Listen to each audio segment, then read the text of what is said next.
فيها سبع ياكل علي ولا كشفتها الا بعد محاولات عديدة.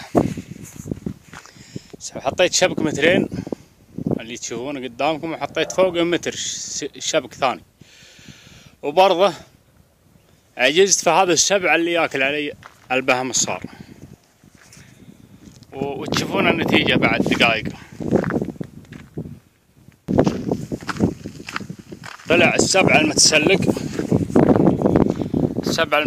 الذي حاولت فيه عدة محاولات، الفخ ما جابه، اجلس في الليل برضه عجزت فيه.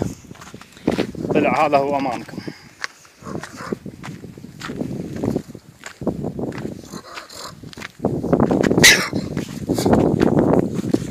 على المتسلق بعدين ياكل حاجة بسيطة، ما ياكل الطلي كله.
هذا هو السبع اخواني، معكم مصرف بن بجاد القعياني من قرية الحيل.